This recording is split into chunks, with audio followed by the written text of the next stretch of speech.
আমলকি শরীরের জন্য ভীষণ উপকারী, বিশেষ করে মেয়েদের শরীরের জন্য। আর এটা তো আয়রনে ভরপুর থাকেই। অথচ আমলকি শুধু খাওয়া যায় না, কাঁচাও খাওয়া যায় না, আর থেতো করেও খেতে পারি না আমরা, আচারও টক খেতে পারি না, চাটনি বানিয়েও খেতে পারি না। সেজন্য একটা মিষ্টি আচার বানালে সেটা খুব ভালোভাবে খাওয়া যাবে। তার জন্য একটা ড্রাই রোস্ট মশলা তৈরি করতে হবে। একটু 5 ফোড়ন, শুকনো লঙ্কা আগে থেকে হালকা আঁচে নেড়ে ভেজে রেখে দিতে হবে। এটা কিন্তু সবসময়ই একদম ধিমে আঁচে বানাতে হবে। ওটাকে একটা যে কোনো জায়গায় আমি চাকি বেলুনের ওপরে নিয়ে ওটাকে ঠান্ডা করতে দিলাম। এটা যেভাবে আপনি গুঁড়ো করতে চান সেভাবে গুঁড়ো করতে পারেন, শিলনোড়াতেও গুঁড়ো করতে পারেন। আর যখন ঠান্ডা হয়ে যাবে দেখুন কাঁচা এই লঙ্কাটা একদম মুচমুচে হয়ে ভেঙে যাচ্ছে। এটাকে খুব সুন্দর করে গুঁড়ো করে নিতে হবে। এই ভাজা মশলাটা বেশি করে বানিয়েও আপনারা রেখে দিতে পারেন। এটা যে কোনো চাটনি বা এ তো মানে ডালনা জাতীয় নিরামিষ খাবারেও ব্যবহার করা যায়।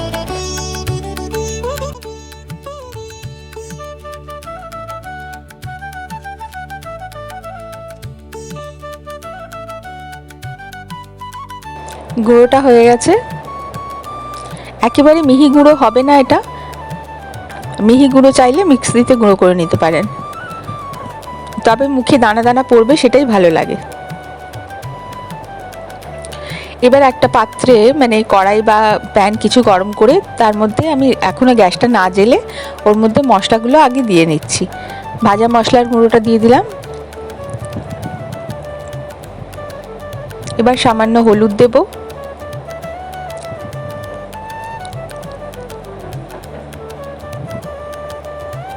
একটু হিং দিলাম, এবার একটু সামান্য ধনের গুঁড়ো। এই মশলাগুলোকে একসঙ্গে হালকা আঁচে আবার একটু নাড়িয়ে নেব, যাতে হলুদ ধনের গুঁড়ো এর যে কাঁচা গন্ধ সেটা চলে যায়।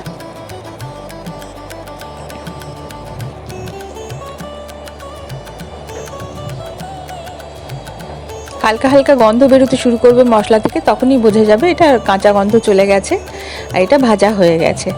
এবারে আমি আমলকিটাকে কুড়িয়ে রেখেছিলাম, যে কোনো গ্রেটারে এটাকে গ্রেট করে নিলে এই আচারটা খেতে ভালো লাগে। প্রায় 2 কাপের মতন আমলকি গ্রেট করা ছিল, সেটাকে দিয়ে আমি মশলার সাথে মিশিয়ে নিচ্ছি। এতে কিন্তু কোনো তেল দিইনি।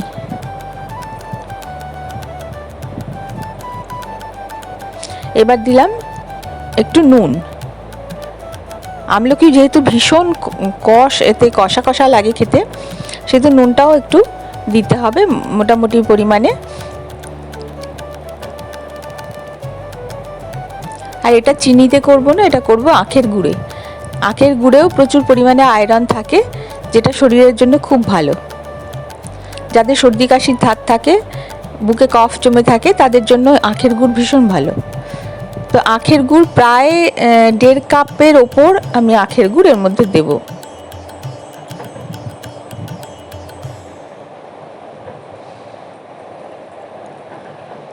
গুড়টা দিয়ে যতক্ষণ না গুড়টা গলবে ততক্ষণ এটাকে রান্না করব।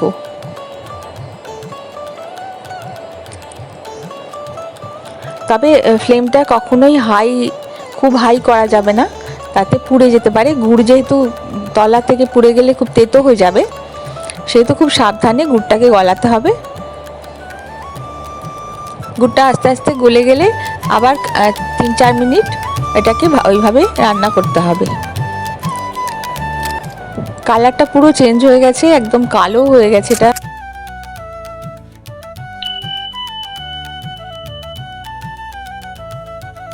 এইরকম একটা টেক্সচার আসবে। বেশি পাক দেবেন না, বেশি পাক দিলে এটা শক্ত হয়ে একেবারে পাথর হয়ে যাবে ঠান্ডা হওয়ার পরে। সেজন্য একটু লিকুইড থাকতে থাকতে এটাকে বন্ধ করে দিতে হবে। ব্যাস তৈরি হয়ে গেল আমলকির টক মিষ্টি আচার। আর মিষ্টিটা কম চাইলে গুড়টা একটু কম দেবেন।